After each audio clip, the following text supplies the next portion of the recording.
Shalom Bapak Ibu dan saudara-saudari yang terkasih di dalam Tuhan. Kita bersyukur ya di tahun ini, di awal tahun yang Tuhan beri kepada kita, Tuhan masih mengizinkan kita melakukan berbagai apa yang menjadi impian kita untuk kita kerjakan dalam setahun ini. Tahun 2022 ini menjadi awal bagi kita dalam memulai segala hal yang menjadi impian kita, apa yang menjadi hal yang akan kita lakukan di tahun ini. Ini menjadi sebuah harapan bagi setiap kita ya. Dan saya juga mengucapkan kepada Bapak Ibu dan saudara-saudari yang terkasih di dalam Tuhan, selamat tahun baru 2022. Sebelum itu mari kita bersatu di dalam doa. Bapa kami yang bertata di dalam kerajaan sorga, terima kasih Tuhan untuk kasih dan anugerah-Mu yang begitu nyata di dalam kehidupan kami. Kami juga bersyukur untuk 1 tahun lagi Tuhan beri bagi kami. Kami boleh menginjakkan kaki di tahun 2022 ini Tuhan. Semuanya ini kami percaya karena anugerah Tuhan yang begitu besar kepada setiap kami. Terima kasih Bapa di surga, inilah doa dan permohonan kami. Di dalam nama Tuhan Yesus kami berdoa. Amin. Bapak, Ibu, dan saudara-saudari yang terkasih di dalam Tuhan, di momen-momen yang kita rayakan ya, di tahun 2021, kita boleh merayakan Natal yang begitu istimewa ya. Kita merayakan Natal yang menjadi dambaan hati kita di tahun ini, dan kita menginjakan kaki di tahun 2022. Semuanya ini hanya adalah anugerah Tuhan bagi setiap kita. Pada pagi hari ini di dalam sekar yang akan kita ikuti bersama-sama pada pagi hari ini, ayat yang menjadi renungan kita pada pagi hari ini di dalam Mazmur pasal ke-73 ayat yang ke-26. Demikian firman Tuhan, sekalipun dagingku dan hatiku habis lenyap, gunung batuku dan bagianku tetaplah Allah selama-lamanya. Bapak, Ibu, dan saudara-saudara yang terkasih, ayat yang kita baca pada pagi hari ini begitu menginspirasi saya ketika merenungkan bagian ini. Bagaimana seorang Asaf ketika dia mengambil satu komitmen dalam hidupnya, memegang erat-erat suatu kehidupan yang bisa ia lihat di sana ada satu pengharapan meskipun begitu banyak kesulitan yang dia hadapi. Bapak Ibu, di dalam kehidupan kita juga ya, di masa-masa kecil anak-anak seringkali kita menghadapi sebagai orang tua ya, ataupun anak yang menjadi salah satu bagian di dalamnya, ketika sang anak dibandingkan ya, atau anak pun membandingkan diri dengan orang lain, atau orang tua membandingkan anaknya dengan orang lain. Dalam masa-masa itu anak-anak seringkali mengalami hal-hal yang kurang mengenakan karena seringkali dibandingkan. Usia dini anak-anak ketika menghadapi situasi ketika dibandingkan, perasaan sedih ya, perasaan sangat ketakutan menghadapi realita kehidupan yang dimana keadaan lingkungan yang dihadapinya tidak didukung ya. Dia tidak mendapatkan dukungan karena dia merasa dia sedikit berbeda dari yang lain, tidak memiliki potensi yang lebih besar dari orang lain, sehingga anak ini bisa lama-lama kelamaan meredupkan niatnya untuk menjadi seorang anak.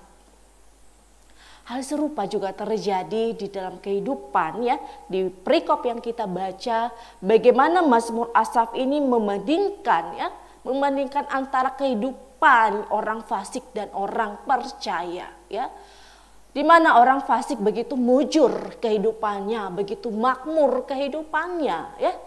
Tetapi orang percaya ya, semakin hari hidup di dalam penderitaan. Kita tidak menyangkal bahwa ketika kita percaya di dalam Tuhan tidak ada yang namanya penderitaan, tidak ada yang namanya kesakitan, tidak ada yang namanya penganiayaan.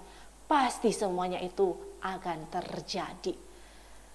Namun kelihatannya di sini Mazmur Asaf ini melihat bahwa kenapa orang percaya begitu menderita sedangkan orang fasik di luar Kristus itu begitu makmur kehidupannya, begitu mewah, begitu nyamannya kehidupan mereka. Bapak, Ibu, saudara-saudara yang terkasih di dalam Tuhan, kenyamanan ya seringkali menjadi bagian keinginan kita untuk kita hidupi. Kemewahan, kenikmatan, kita seringkali mengimani ataupun mengingini untuk memperoleh kenyamanan yang semata. Tetapi Mazmur Asaf di sini memberikan satu penggambaran kepada kita bagaimana ketika kita sebagai orang percaya tidak lepas di dalamnya yang namanya penderitaan.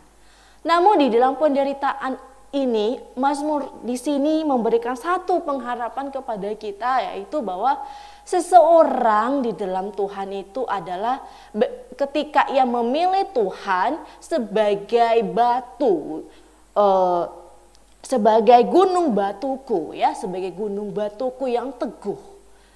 Nah, ini menjadi satu persoalan bagi kita ketika kita memberikan diri,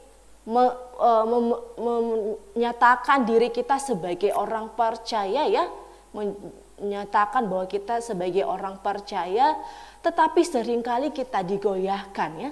Seringkali kita digoyahkan karena kita sering membandingkan diri. Realita kehidupan saat ini seringkali menjadi satu patokan bagi kita melihat bagaimana orang-orang di luar sana yang bergiat mencari kehidupan, yang bergiat mencari kemewahan ketimbang kita di dalam Tuhan.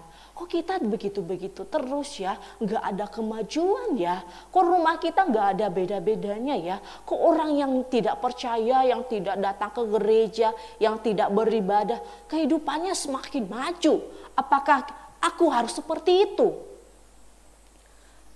Bapak, Ibu, dan saudara-saudara yang terkasih di dalam Tuhan, Mazmur Asaf memberikan satu pemahaman kepada kita bahwa ketika kita mengambil satu keputusan di dalam Tuhan, bahwa kita mau percaya kepada Tuhan, situasi sebagaimana apapun yang kita hadapi, kehidupan seperti apapun yang kita hadapi, Tuhan tidak pernah meninggalkan kita. Sama seperti Asaf ini ketika dia memilih Tuhan sebagai gunung batunya, yaitu suatu keteguhan hati di dalam Tuhan, dan dia percayai, dia imani, dia adalah satu-satunya Tuhan di dalam hidupnya. Dan dia tahu bahwa segala penderitaan terus menghadapi kehidupannya. Saya tahu bahwa masa-masa ini adalah masa-masa yang sulit bagi kita ya Bapak Ibu di dalam menjalani kehidupan ini. Meskipun ini tidak mudah, karena ini adalah sesuatu yang sulit untuk kita tempuh. Namun kita percaya bahwa Tuhan kita yang hidup tidak akan meninggalkan kita. Oleh karena itu di dalam Mazmur ini sebetulnya menuntut kita sebagai orang percaya bukan hanya sekedar percaya saja, tetapi suatu keimanan kepada Tuhan, pengujian iman kita ketika kita mengambil satu komitmen percaya kepada Tuhan, maka sebetulnya kita seperti apa? Nah, di ayat seterusnya sebetulnya memberikan satu gambaran kepada kita bahwa ketika orang menemukan Tuhannya di dalam Tuhan, ya, ketika seseorang menemukan satu jawaban hidupnya, yaitu di dalam Tuhan melalui firman, dan Mazmur ini mengatakan kepada kita bahwa tetapi aku suka dekat pada Allah. Aku menaruh tempat perlindunganku pada Tuhan Allah supaya dapat menceritakan segala pekerjaannya.